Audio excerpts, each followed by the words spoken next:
Welcome, friends. Welcome, welcome, welcome. As folks are popping in, we're so happy you're here. My name is Hunter. My pronouns are he, they, and I am very excited for this chat. We have an incredible panel today. Before we jump in, please let us know where you're calling in from. I'm calling in from New York City, originally from Los Angeles, but would love to hear where everybody is. Feel free to turn on your cameras if you like, no pressure, but you're welcome to, of course. We love seeing your shining faces. Look at this. We have so many people jumping in. This is great. Oh, we got more New York City. We got Columbia. We got Missouri. We got Austin. Oh my gosh. I love our global community. This is so great. Okay, friends. So we have such a wonderful collaboration event for you here it's brought to you by us, PowerToFly. We got Talent Collective, and we're going to be cultivating and building high performance lean teams. And we got some pretty amazing people here today from PowerToFly and Zapier. So I'm so happy to welcome you all here. And we are super excited to dive in deeper on this topic. So before we jump in, I want to touch on what we'll be talking about today. So some of the biggest challenges organizations are facing today. It's increased productivity levels while juggling smaller teams. We know this is a big thing going on right now. So first, let's talk about DE&I and understanding how we can transition to a productivity approach. And then we're going to explore what are the factors that drive productivity. You know, if someone just says work faster, that's usually doesn't work very well. So really look at that, how to be more productive and what really drives productivity, and see some data, because we know data is chief. You know, that's what drives everything, and that we know, so that what data that connects to the L&D investment or the lack of it. And finally, explore some concepts being used in the L&D field to address productivity challenges, such as talent density. So a little bit about the code of conduct here before we jump in. You can read this here. We just ask you to be kind and thoughtful in all of your interactions, both with our speakers here and with your fellow attendees in the chat. Also, feel free, like I mentioned earlier, you can turn on your camera, and that way know that we are seeing you and you are seeing us, and we love that. Please do keep your microphone off for the duration of the event, but you can ask questions in the chat at any time. We're keeping track of that, and we're going to pepper in some Q&A time as well. You can also DM me if you have a question that you would like to ask anonymously. And if you are a member of SHRM, your SHRM code is here for today's event. So you can go ahead and take a screenshot of that for a second. I love how active this chat is too. Look at all this activity. We got so many folks here. Someone's eating lunch. We are a global community. Sienna, who I'll introduce in just a moment. It's 9 p.m. over there. We are all over. We got lunch. Who's on breakfast? And who's on first? Tell me in the chat. I would love to know. Okay, we dropped the SHRM code also in the chat, so you can copy paste that as well. Okay, so we also want to thank our amazing partner, Talent Collective, for hosting us today. Thank you so much. If you'd like to learn more about Talent Collective, just scan the QR code on the screen there. And we would love to introduce Talent Collective co-founder, Krista Khan, to briefly tell you more about this amazing organization. So Krista, hello, good to see you. Hi, Hunter. How are you? I'm great, always, even better when I'm hanging out with you. Oh my gosh, I so love you. And thank you for hosting today. I actually asked Hunter to be our facilitator because we've had such a good experience working with him in the past. And just want to say welcome to everyone today. Thank you for joining us. Very, very excited to have this awesome powerhouse woman panel before us. I'm excited to get into the conversation, but real quick, just a quick introduction. My name is Krista Tan, and I am one of the co-founders of Talent Collective, like Hunter mentioned. So we are a community for women in the talent acquisition space. So we've got tons and tons of great offerings for our members, from webinars like these, smaller, more intimate workshops. We have a mentorship program, peer groups that meet, masterminds, all sorts of good stuff. So if you're interested, if you're a woman in the talent acquisition space, please feel free to connect with me on LinkedIn, send me a message. Would love to chat with you. And yeah, enjoy today's session. Thank you, Krista. Okay, so a little bit about us here at Power to Fly. We're on a mission to fast track economic equity by upskilling and connecting underrepresented talent to roles in companies that care. And we move that mission forward by helping organizations attract, hire, retain, and develop top diverse talent, and providing opportunities for diverse talent to grow in their career. So we are very, very honored. It's a perfect fit with Talent Collective with Krista and PowerToFly. So match made in heaven. And so without further ado, let's get into it, friends. So in just a moment, I'm also excited to introduce you to a leader at Zapier, rhymes with happier, who I'm proud to say is both a partner of Talent Collective and Power2Fly. I feel like I should be singing the Matchmaker song right now. So founded in 2011. Wow, it was only 2011. Wow, what an amazing thing that Zapier has done in such a short amount of time. Zapier is the leader in AI automation. And boy, I can tell you that is the truth. By connecting over 7,000 of the most popular work apps, Zapier empowers its users to make the most of the tools they already use and to focus on what matters most. And now, without further ado, our panelists. So now I would love to introduce you to today's panelist. We have Sienna J. Brown, part of our team here at Power2Fly. Sienna is the head of growth at Power2Fly. Her mission is to build a new wave of leadership focused on inclusion and intention in the workplace so that every individual has an equal opportunity to reach their full potential. Her thought leadership around topics related to inclusion, leadership, and cross-cultural understanding has been highlighted by NPR, CNN, TEDx, Insider, USA Today, and more. Okay, and then we also have Tracy from Zapier, rhymes with happier today. So Tracy is the global head of talent at Zapier, a no-code automation platform, which we were talking about before. Leading a brilliant global team, she oversees talent acquisition, talent intelligence, sourcing, employer branding, diversity partnerships, internal mobility, and executive talent planning. It's a good thing your company has a lot of automation because that is a lot to do in a day, Tracy. She is committed to building inclusive and high-performing teams and is obsessed with talent density. T-shaped talent, we'll talk about what that means if you didn't know that term yet. I learned it recently too, and why automation may be the key to both.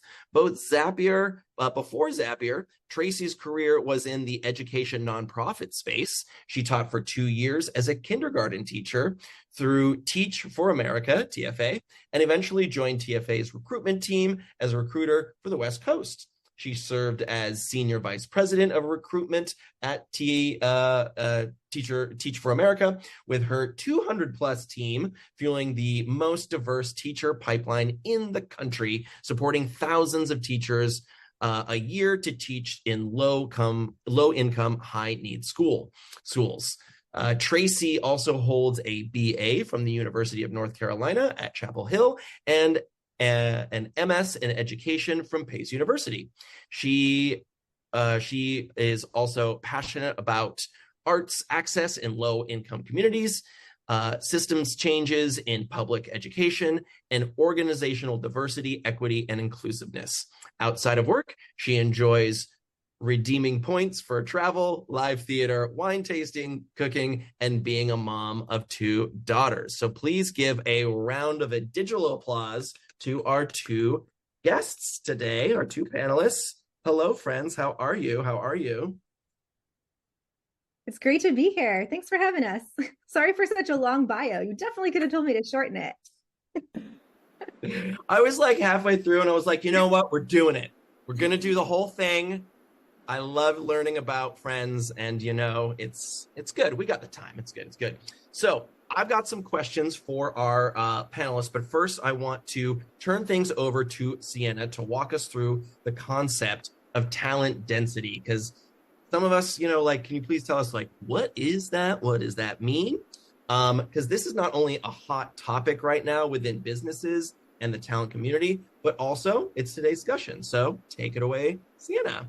Thank you, Hunter. So as we're diving in, again, like what Hunter was saying, I just want to kind of give us a little bit of what is talent density really? How does it relate to lean teams? And why is it something that we're all probably striving to do, even though we might not know it yet? So there we go. So talent density refers to the quality and concentration of the skills, capabilities, and performance within a company. In layman's term, it means how are we able to have employees really contribute, not just in their role, but overall towards our organizational goals and impact. And most of us probably know, but now more than ever, a lot of organizations, maybe even your own, are focusing on how are we actually engaging our people, motivating them, and fostering a culture of high-performing employees to drive impact. And something we'll probably dive into the topic today is also not just high performing, but also highly engaged as well. So why is this relevant? A lot of organizations are dealing with leaner teams. They might be dealing with reorganizations and really needing to be able to understand what are the diverse skills that we do have within our organization. And not only that, but companies that are operating with smaller teams need more flexibility and, again, a focus on elevating individual skills and really engaging our employees and caring about our people. Why does this matter? Because if we're not careful, we'll have overloaded, overworked teams that struggle with productivity. We'll see that we have less opportunities for growth within organizations and also having unengaged employees, which would lead to higher attrition rates, which would lead to even leaner teams. So we're going to talk a little bit about how we can mitigate some of these things today, but I just want to share a little bit of a case study and also Netflix is seen as one of the leaders regarding the concept of talent density, right? So they really exemplify their approach by focusing on hiring individuals who don't just fill a role, but who elevate the performance of an entire team. So the fun wow stat that is often shared is that per employee, Netflix is actually able to generate nearly $3 million per employee. Now, while that might be very ambitious and aspirational, we might not all be in that same place, right? So we're really going to bring this concept that we've seen worked really well in organizations like Netflix, Google, Disney, etc., and think about what does this mean for us? You all have great talent, right? But it's really about being able to identify, engage them, and empower them to do their best work. And when we're thinking about us as leaders in this conversation today, this could be through hiring practices, right? So not just hiring an individual who might only fill a role, but really being able to understand the diversity of their skills to see how that can elevate the performance of the entire team. As managers, really focusing on how you can have high talent density to bring out the new skills and ideas from employees that you might have been working with for some time. And for smaller teams, also really being able to maximize performance while maintaining an aligned and focused team. But again, going back through a lens of engagement. So we're not just talking about productivity, but we're also talking about how are we motivating the individuals that we have so that we can have denser teams.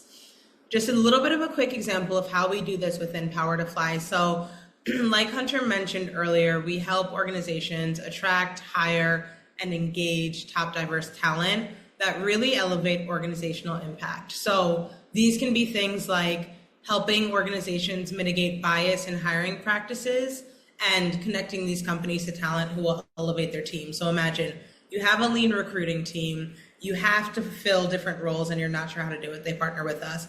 Advancing inclusive organizational practices, right? So really thinking about, for the folks that you currently do have, how are you elevating them through your culture?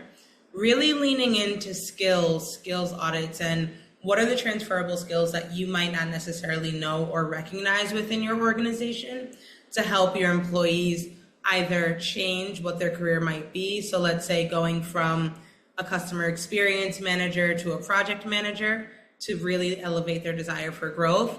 And then also thinking about, again, the trifecta that we like to call our skills framework of not just the technical skills, but what are also the people and the business skills that we can be looking at and recognizing for folks to grow. And the last part before we get into our panel, because I know we're very excited, it's easy to understand and it's hard to implement, right? And this is our goal to really dive into today. Some questions you might be thinking about: how do we define performance? How do we hire and why? How do we value diverse skill sets? Who gets promoted? Who works on each project? Hopefully the things that we'll get into today will really be able to help you all understand how we can create a more dense talent workforce, but again, through the lens of people, which will help us lead to productivity and then also our organizational goals. So with that, Hunter, I will pass it back over to you. Awesome. Thank you, Sienna. So for this next, or the remainder of it here, we're going to mostly have our screen share off so that we can see all of you, but we love that way. There we go. Nice, cozy Zoom room for all of us to see each other and ask each other questions. So feel free to ask your questions in the chat moving forward. We would love to hear from you, and I will read them on your behalf and pepper them in. So first off, I will kick us off here, and we can start with you, Tracy. So as the Global Director of Talent at Zapier, what has been your strategy for identifying and attracting the right talent that can also perform on a lean team? That is a good and meaty question to kick off with, Hunter. So at Zapier, one of the keys to attracting the right talent, to having a lean team, and to talent density for us is this concept of T-shaped talent. I don't know if people are familiar with this concept of T-shaped talent. I can give it a little bit of a rundown, but essentially it was a concept that was pioneered by McKinsey back in the 80s, and then David Guest coined the phrase in the early 90s, but it really gained popularity from the IDEO CEO, Tim Brown. And so T-shaped talent simply means that you're capable of a lot of things, but you're really an expert in one. So like truly think about the letter T. These are people who are very highly skilled subject matter experts in one area, which is like their core job. That's kind of the vertical piece of the T. But then they're also skilled in a broad range of other skills, knowledge, and experience. So that's kind of like the horizontal line of the T. The difference of this model versus another model is if you're just a subject matter expert, for example, you'd probably be a specialist. So you would be what we would call an I talent. And if you're on the other end of the spectrum and you're just good at a bunch of things, but maybe not the expert in one, like if you're earlier in your career or you're a generalist, that is more of like the generalist skill set. So T-shaped talent's right in the middle. And what we like about that is that it means that you are an expert in something, but you can also collaborate across disciplines and with other experts and support work outside your particular job function. So it's about both depth and also breadth. And what I like about that for hiring specifically means that we can prioritize talent that does have the experience we need, but also skills that are applicable to our broader business, other functions that they may work with or be asked to support.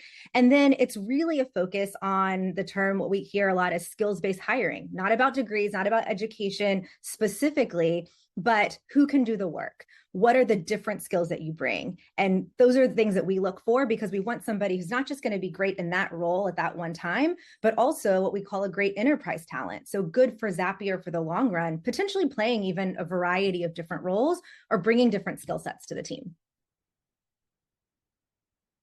I love that. I love that. I love that. Thank you so much. Okay, so Sienna, let's keep it going here. I know you and I are both a big fan of the phrase work smarter, not harder. So what techniques can teams use to maximize productivity and efficiency within lean team structures? Yeah, I love this. And I won't lean on the automation side because Tracy, that's your MO. But when I think about team structures and lean teams specifically, one of the most impactful things that we can do is actually understand the individuals that we're working with and their skills. So often as leaders, we assume that their only skill set has to do with what their current role or job description is right now. And in reality, they might be working in their zone of genius, they might be working in their zone of excellence, but really trying to identify what are the skills that they might have that you might not necessarily know about. And so something that we've been building out and talking about often is a skills-based audit. So really being able to understand from the individual point of view, from the collective point of view, so with others that they work with, and then as well from a manager and a skip level point of view, to really be able to say what are the skills that this individual has, and then also what are the opportunities for growth based on what we need in the organization.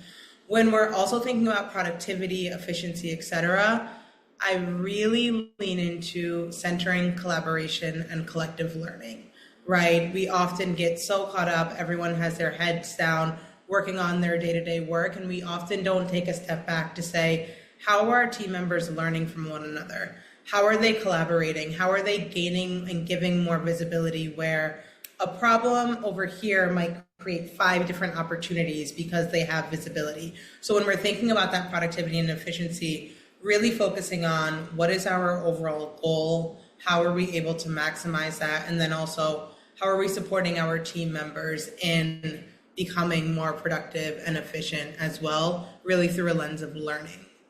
Yeah, totally. And Tracy, I'd love to hear about your experience with that, and also if you could touch on the automation stuff that Sienna was alluding to there.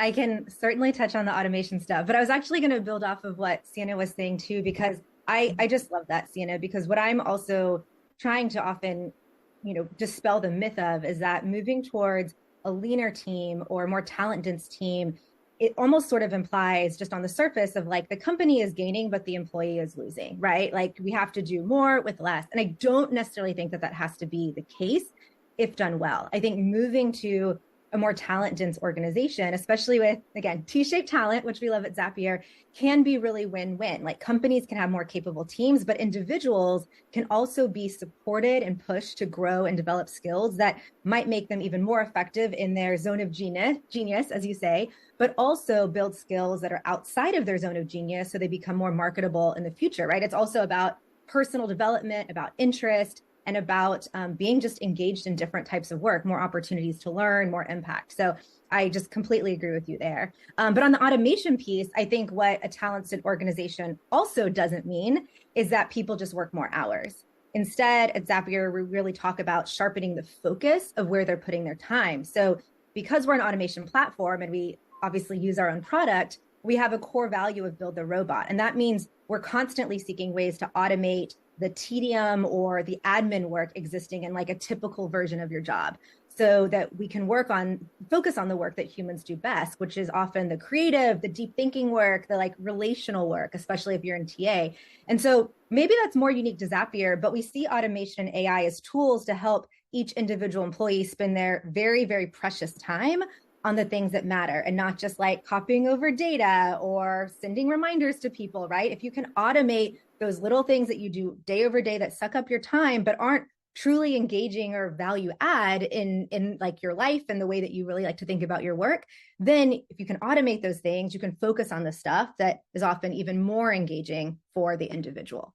So that's how we think about it at Zapier. And we use our tool significantly in order to push ourselves to say, hey, if you're doing something multiple times, try to find a way to automate it so that you don't have to be spending your time doing that stuff. Yes. Oh, I love that so much. And that is really key. Tracy and I talked a little earlier, like I'm a big fan of Zapier for my life and my work as well. And that's really been my experience too, is once I can identify something I've repeated a few times, then it's like, oh, this is the same process every time. And this is taking me an hour every time I do it. But if then I just take maybe an hour to build it, then it takes seconds to do it from now on. My heart started fluttering and nerding out to be like, wow, I wonder what like the Zappians built. Is it like the Emerald City? We aspire to that. I wouldn't say we're quite there yet. The technology is changing so rapidly, but yes, we celebrate when people find an automated solution to something. So it's really a part of our culture too. Yeah, that's so cool. So Tracy, how would you define and measure success within your lean team? So celebrate these ways, you find new solutions, and what metrics or indicators do you rely on to ensure your team is not only meeting goals, but also thriving, surpassing the goals? Yeah, I think that's really key what you said, meeting goals and thriving. So I think a core attribute of talent density is the extent, how we define it at Zapier, is the extent to which people and teams are unusually impactful, having an outsized impact for their level and their role. So that actually means you can measure success in some of the same ways, similar to like KPIs and goals, right? So it depends on the company, it depends on the role, but if you're a company that tracks, if you're in support, like tickets per hour or tracks any sort of unit per hour, you actually can measure that. But you can also measure internal mobility, promotions, other forms of career trajectory that would come from really investing in upskilling your workers too. I think there's also a number of things you can qualitatively measure, like you can reflect on how those goals get achieved, which is something that we really focus on when we think about even our performance management systems. We think about, is this goal getting achieved through collaboration, through being agile, through being proactive? So I think there's the actual measures of productivity that every company has. You're not going to have a team that just throws those out the window, but it's really how you do the work. And then I think you can measure thriving in really simple ways. I mean, you can obviously look at retention, you could look at hours worked and making sure that you're not overworking or burning out your workforce, right? PTO days taken, making sure people are hitting goals and achieving a healthy balance. Or for us at Zapier, we might look at, are people utilizing their learning and development budget? Do they have time to do that? What are their engagement scores look like? Are they able to get their work done in normal hours and decrease feelings of burnout? So we put a lot of emphasis on the how, but I don't think you can ever throw away the what, right? For a business to actually function. Yeah, totally. How about you, Sienna? Yeah, no, I love this. +1 to everything that Tracy was saying. And I'm going to throw an unpopular opinion out here, something I'm a fan of, but I also think something that's really important as well in regards to what Tracy was talking about of like the typical KPIs that organizations, departments, and individuals have, especially if you are a company that might have gone through various reorganizations. I also encourage leadership to take a step and a pause and say, what are our organizational goals?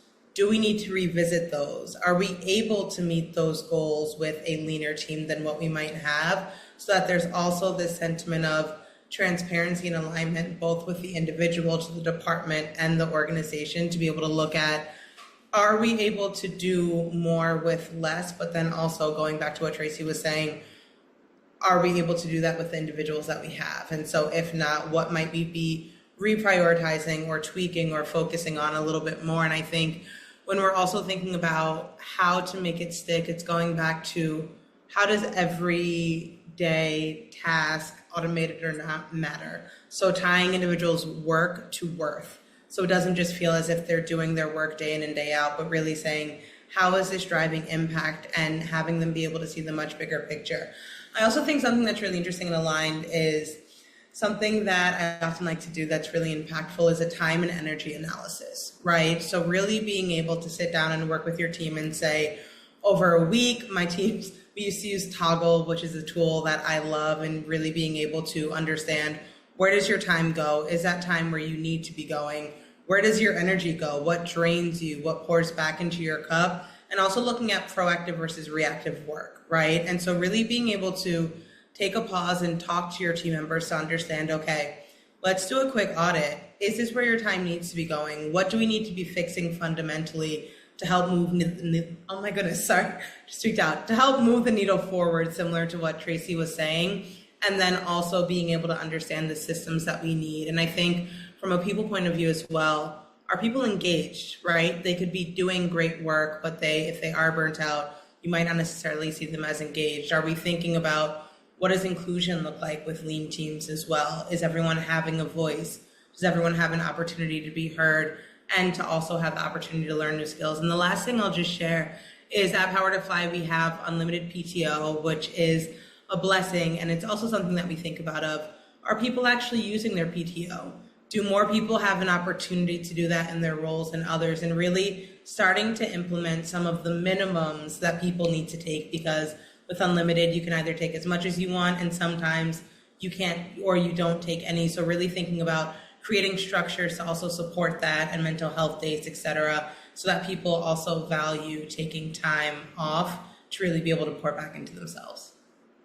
Can I actually add on to that too, Sienna? Because I was just like, I was just like a bobblehead. I was like nodding on everything that you were saying here. But one thing that really stood out to me is the impetus of leaders to have clarity and focus in their work. I think when you have a leaner team, or more talent dense team, you can't just do everything and do more. You have to really focus on the most essential work that matters.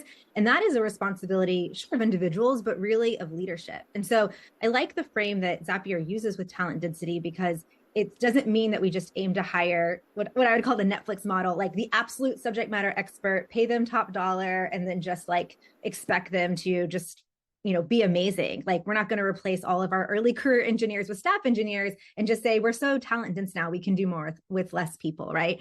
Instead, it's really about ensuring that not only we're hiring strong talent, but as an organization, we're taking responsibility as a company to cultivate great talent, develop, upskill, and enable employees to thrive. And a lot of that is so many of the things that you said around burnout, around monitoring burnout, around clarity, focus, prioritization, so that people can really actually thrive. So I just love that.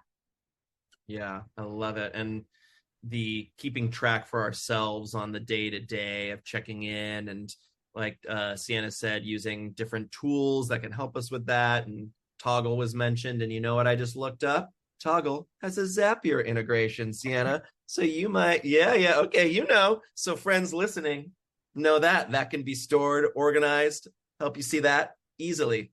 So you both work, or rather we all work here for global companies with remote workforces. So what are some best practices for fostering a collaborative and high-performing team, environment, especially when dealing with different time zones and cultures? I'm going to start with Tracy first, but as we mentioned earlier, Senna's at 9:00 right now. So right now, live in action. Yeah, well, we've always been remote since we were founded in 2011, even when it wasn't really popular. So humbly, I think Zapier does remote really well, like everything from all of our hiring to onboarding to everything that we do. And we only get together as a company once a year. But a few examples of some of the things we do, I think it's in the small stuff that's like very much in our culture. So we have, different groups we engage for what we call donut chats, which are like random paired conversations with people all over the company. And the conversations are no business, just informal, get to know each other, get to broaden your understanding of the company. We also have fun channels in Slack, everything from fun investing in personal finance to fun parenthood to fun questions that I feel silly asking out loud or something like that, right? We also have actual events that we do virtually. Many of them are put on by our employee resource groups, like cooking and cookie decorating and virtual meetups. So we have a number of like small things that we do structurally to continue to build this culture of collaboration, but we're also a really highly async culture. And that has its pros and cons. It's not for everybody. Because we're a global company, we don't want to force people to meet on one specific time zone all the time, right? So we do a lot through video recordings in Loom, written communication, Slack communication, and we acknowledge that people will answer on their own time within their normal working hours. And there's just a great culture around understanding that, which I also think helps with like lessening sometimes the urgency of getting like an immediate answer in 2 minutes. So those are just some of the things that we do, some for fun and some to really just facilitate our async remote culture. Awesome. Sienna, as you are living, breathing, doing it in this moment. No, I love this. And also just plus one of what Tracy was saying, PowerToFly has also always been a remote first company as well. And actually just today we had an org call talking about async and remote work culture. And I think going back to what we were saying, it's not just about the work that we're doing, but the way that we work, right? So when we're thinking about being in different time zones, but also we have a very global team with folks across the world. I'm pretty sure I have like 7 different nationalities on my team of 10, right? So really thinking about how are we creating space, yes, in the work, working asynchronously, scheduling messages in Slack, etc., but also really learning the cultural differences from each individual, but not just through the lens of where they're living, but also what are people's learning styles, right? Is text better? Is video better? Is an audio note better?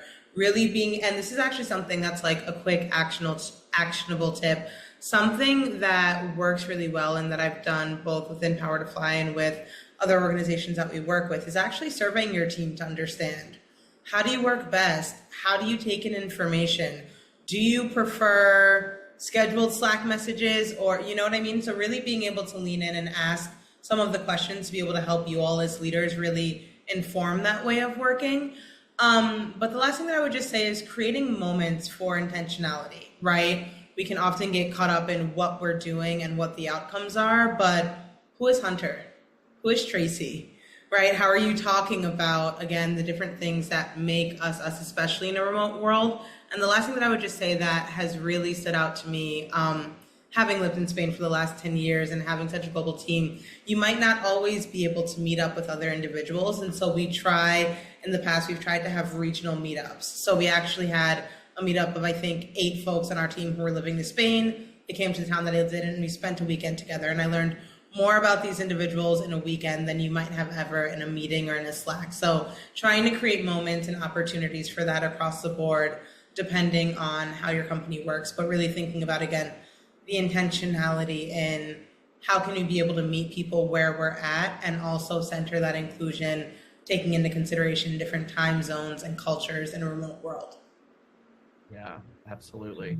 So friends, we have just 25 minutes left, if you can believe it. So keep asking your questions. We got several great ones in the chat now that I'm going to start peppering in. So thank you so much and keep them coming.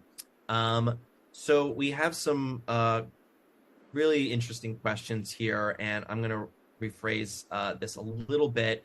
And someone was sharing about how there's been so many rounds of layoffs and how that's affecting people's work morale and their results. So how can managers effectively communicate to leadership that these continued layoffs are severely impacting productivity and employee morale, and especially when there's been previous warnings that have been ignored and employees are overworking just to avoid the job losses?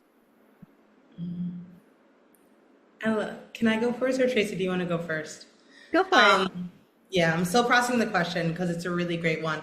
I think the first thing that I would say is like, what is the story that you need to tell and who do you need to tell it to, right? Because again, I think especially if you're dealing with various rounds of layoffs, feeling as if you might be raising a flag, I would almost suggest that you adapt the approach and the messaging and being able to speak in the language of those, again, whose buy-in you need to have. And I also think, again, Hunter mentioned this at the beginning, but data is key, right? So if you're seeing like gaining data either from an engagement survey, but also being able to say, hey, my team is working 10 to 12 hours each day, or we're seeing that we're having higher attrition rates than ever, to really be able to paint a picture so it doesn't seem as if it's just based off of feeling or emotion or overwhelm, but you're actually creating a story that makes it at least a little bit easier for whoever's on the receiving end to understand, to conceptualize, and then to consider if and or how action can be taken.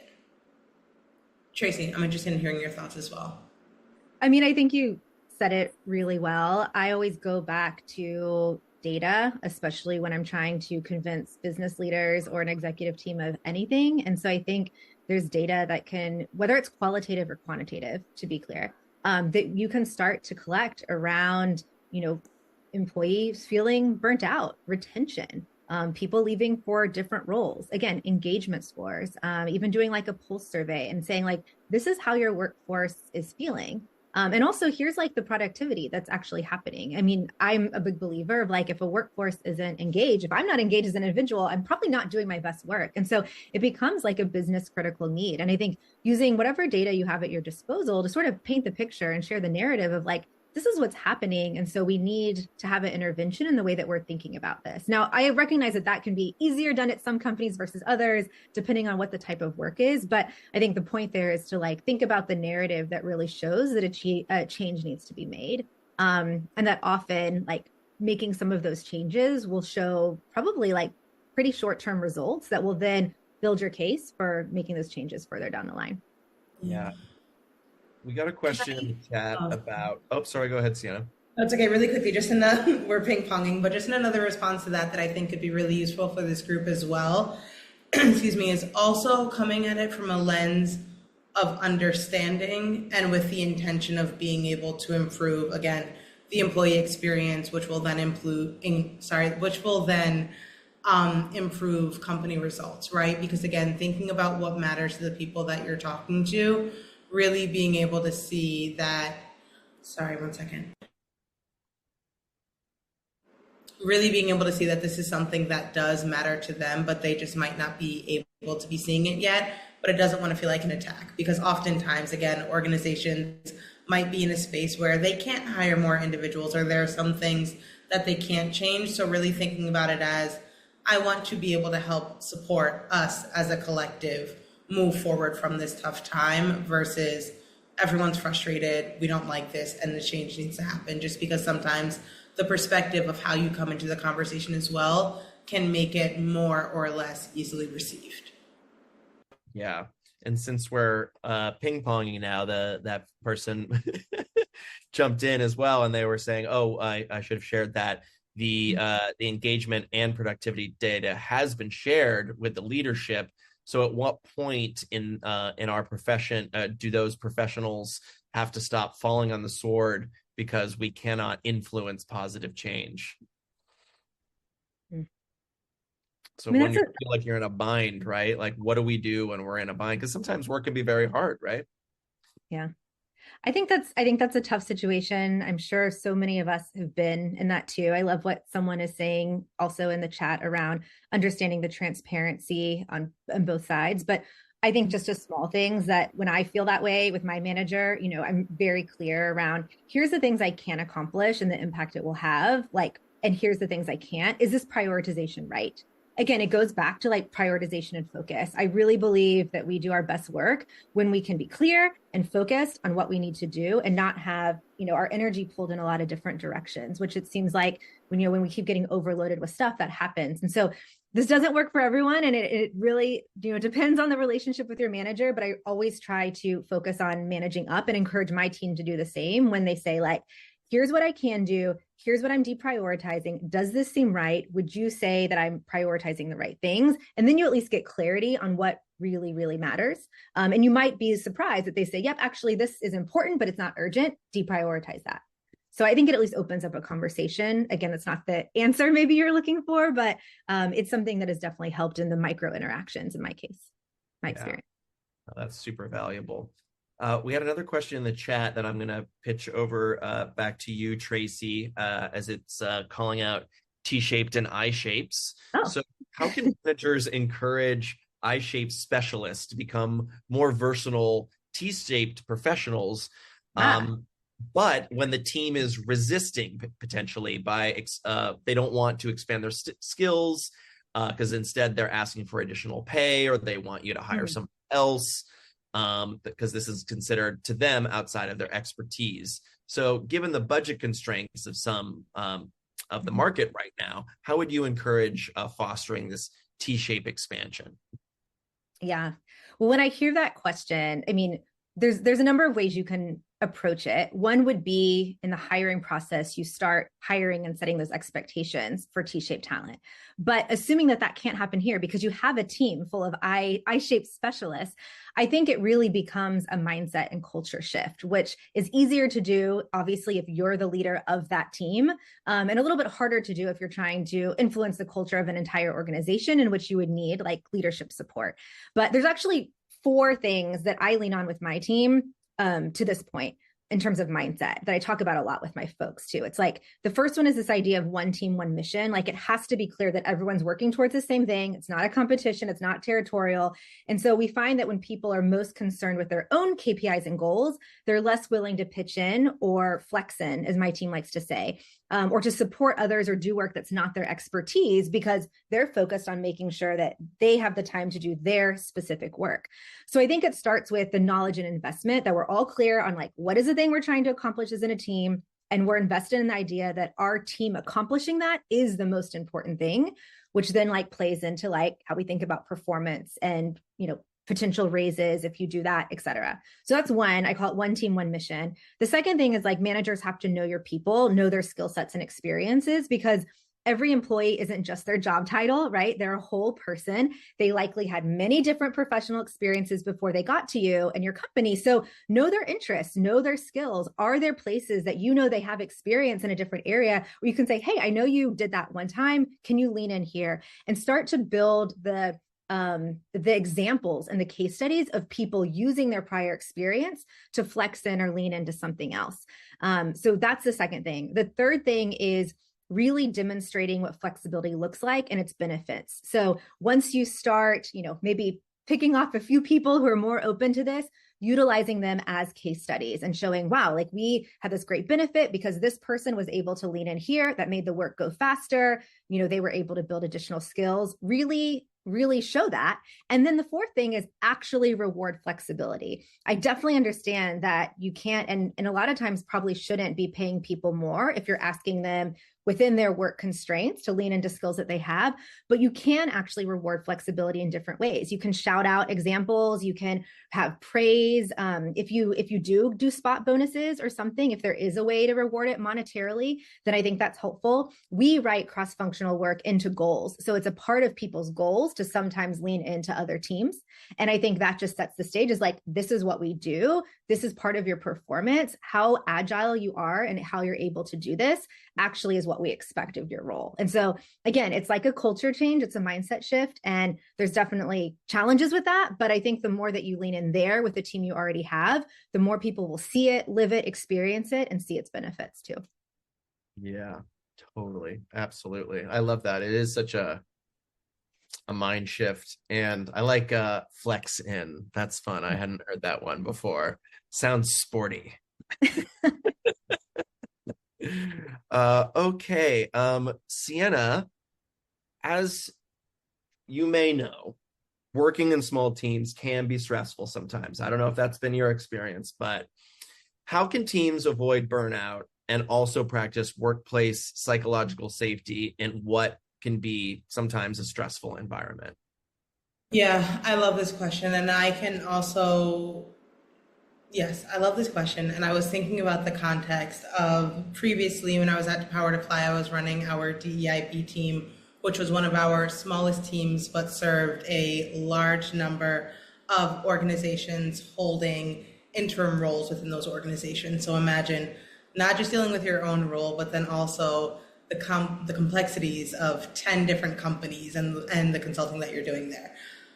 When we think about stress and when we think about doing that with small teams, I think one of the most important things that we can think about is being able to support mental health and wellness. That sounds very, yeah, we've been talking about this for years, but what does that actually mean, right? This means that for you, especially if you are a leader, also being able to start off by leading by example. How do you work? When are you replying? How are you scheduling your calendar? How are you embracing people taking time, not just taking time off, but also thinking about what does their work look like in the day-to-day? And so I really encourage that as leaders, we're leading by example, but then also really focusing on psychological safety by giving your team ownership, right? Again, have you ever been working on a project that you've loved so much that you spent 5 hours doing it? That feels very different than when you're doing 5 hours of a task that you despise, right? And so I think especially if you're a manager or a leader, you're there to give direction to your team, but looking to your team for answers, right? How are you empowering them to really take the lead in their work? And I also think small integrative tips is integrating deep work time into the calendar and honoring that, right? So if you're in a culture of many meetings, stress, things being very reactive and that need to happen now, start slowly but surely putting an hour block of do not book focus time and declining the meetings that are booked there. Writing in the descriptions why it's important for you to take this time. Putting up Slack messages saying, I'm slow to reply. Anyone who works with me on our team knows that I do this all of the time. But again, it's really thinking about, again, not just what does vacation look like or how do you meditate in the morning, but how do you work during the times of work as well?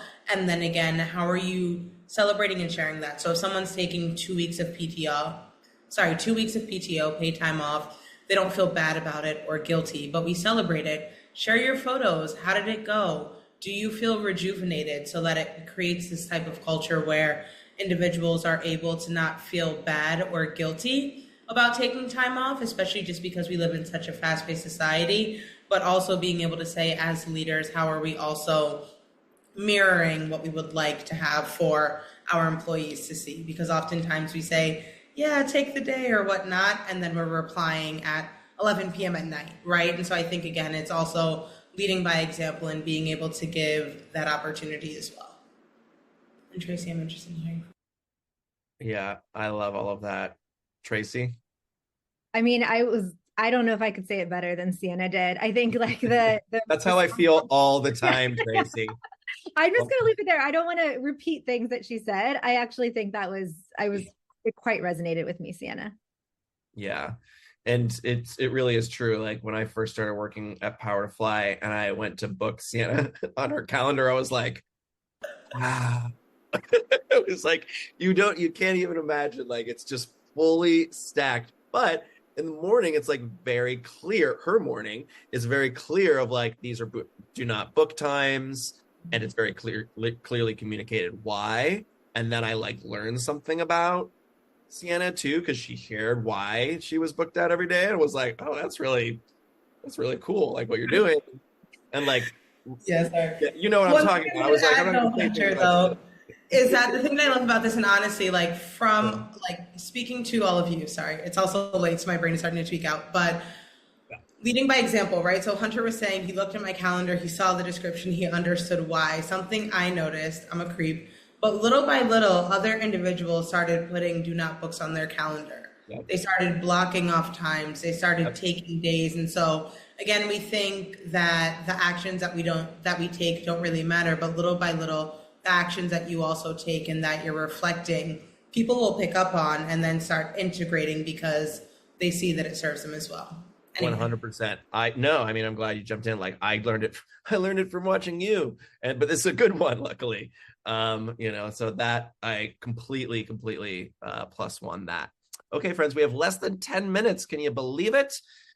Time flies. So if you have any more questions, please drop them in the chat. I would love to hear from you before we sign off today. So a few more questions from me as well. So I would love to hear what's something, perhaps an unexpected talent or skill that someone on your team brings to the table that has surprisingly contributed to your team's success. Tracy? Well, you mentioned this a little bit in my bio, but I started my career as a kindergarten teacher through Teach for America. So I taught for 2 years right out of college. And so I might have a bias here, but I think the unexpected talent or skill that I truly do see play out on any team is like great communicators and great teachers. Not just good writers, but like I think good writers, good visual designers, like those people who are just great at making things on Canva. It's the ability to break down really complex problems or complex topics to a relatable level to a variety of audiences in different ways, whether that's words or graphics or a video or something that can help reach a lot of people and just make these complex topics very clear. I think that goes a very long way, and especially in an async remote culture. Praise for Soul Sisters, because I was going to give a very similar example. Actually, in our team meeting today, we had a great example of this. So we do this thing where we have collective learning in our team meetings where different individuals are able to talk about either projects or things that they've done. And something that really stood out was one of the individuals in our team has done this extensive market research, aligning it to our organizational goals, et cetera. And it really made me think about the ability to research, analyze, understand your audience, tell the story, and then serve others with knowledge, right? And that goes back to what Tracy was saying of taking a big cloud of a concept and really being able to make it understandable. And I also think my background is in psychology, so it's also like understanding who you're speaking to. If you have the ability or the skill to be able to say, okay, I know that Lori, Paula, Lynn, and Ria all value really different things. What is it that I need to do or shift in my messaging to be able to have it resonate with them? Because when we're able to do that, we're able to advocate in a much stronger way and also gain buy-in. And speaking from experience, I got so much practice working with our CFO on how to present really great numbers in an Excel sheet. Was not a strength of mine, but I realized that's what sways her. That's what allows for her to be able to have buy-in in a quicker way. So I learned how to do it, and then I was able to see how easier the process became instead of just me talking about the story and the vision, but really being able to say, let's get it in Excel. We know the language that she speaks, and then here's how we're able to move things forward, but across the board with anyone that you need to get buy-in or really be able to bring along a decision as well. I love that. It's like speaking someone's business love language. We only have a couple minutes left. I'd love to hear, Sienna, I'll stick with you for now. If people want to learn more about today's topic or are looking for additional resources, what's something that you would recommend they check out? Okay, so this might not seem relatable at all, but I would really recommend that we all check out the book Mastery by Robert Greene. It is a fantastic and very thick book that allows for us to really understand skills and the ways that we're all able to develop skills in different ways. So it's not your typical business resource, and we'll share real resources with you afterwards, but I really think that book does a phenomenal way in humanizing skills, mastery, and learning that makes it really applicable for you, for yourself, for your team, and for your organization as well. I know that we'll share more resources after, but I think that's one thing that just really stood out based on our conversation so far today. Yeah, so cool. Bookmarking that. Tracy, anything new? Yeah, I was trying to think of like other book recommendations off the top of my head. I mean, I'm very much like a podcast person myself, so I'll try to think of some. But I think I honestly think Reed's book is a really good regrounding, even though we can't all be Netflix or do all the things that Netflix does. But I think it gives you some good principles for talent density. And then Josh Bersin has also written some stuff recently around how to create talent density that I think has gotten some traction. So those are probably two places that I would explore. Amazing. So as we wrap up here, if there's one thing you'd like folks to take away from today and one actionable thing that they could do today, what would that be, Sienna? Okay. I think for me, it would be really leaning into understanding, supporting, and elevating your people. Understand them, get to know them on a real level, learn what motivates them, and also learn what opportunities for growth that they might be interested in exploring that they just don't know exist yet. So really also encouraging them to learn how to advocate for themselves within the workplace to be able to support them in their career growth as well as your departmental and organizational goals. Yeah. What about you, Tracy? I would say that for any company, there's things, really concrete, tangible things that you can do to build a more talent dense organization, such as through hiring, like we talked about before, but also that so much of this is about mindset shifts and really finding, again, those case studies, those examples that start to build a culture around that. So specifically, if it's something like T-shaped talent, it's really investing and upskilling and supporting employees to thrive, and then letting that tell the story and build the narrative of what this can look like. So it takes time. It won't happen immediately, but if you have a plan and you start to think about how can I, in small ways, start to shift the culture, as well as do the concrete things, then I think you can get there truly quickly. Yes. brick by brick, stone by stone. Yes. Yes. Tracy, what's the best way for folks to reach out and keep the conversation going with you? Yeah, you can find me on LinkedIn, and feel free to DM me or just reach out there. I'm not the best at LinkedIn. I'll just say that caveat. You'll see my profile is very sparse.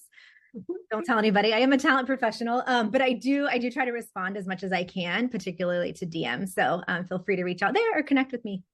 Amazing. Sienna, and then I'm also going to bring Krista back on too, just so, yeah, love to hear from you again. Absolutely. Sienna. Yeah, same here. Please send me an invite on LinkedIn. Drop, hey, just attended the panel. Would love to continue the conversation. You definitely can. I might take a couple of days to respond. I do it on Tuesdays and Thursdays, but I'm really excited to continue the conversation with all of you. I love that. Yeah, I learned from you. Like, I'm like, I don't take new meetings on Mondays and Fridays. That's my boundary. I was like, I don't do that. So that way I can work better all week long. Krista, and for you? Smart. Thank you. Yeah. So anyone can find me on LinkedIn. I just threw my profile in the chat here. You can also find us on our website. So that's talentcollectiveco.com. So looking forward to connecting. Amazing. And yes, I am also on LinkedIn, Hunter Canning with a C. So thank you everyone for your participation today. Let's hear another digital round of applause for our amazing panel of folks today. Thank you so much, Sienna, Tracy, and Trista. It's so great to have all of you here. Krista, excuse me, I mixed your first and last name together. Come on, dyslexia. So good to have all of you here today. Always a pleasure. You can keep in touch with all of us here on all of the things. Scan the QR codes. That's the best way to do it. And I hope you all have a great rest of your day. Thank you so much, everyone.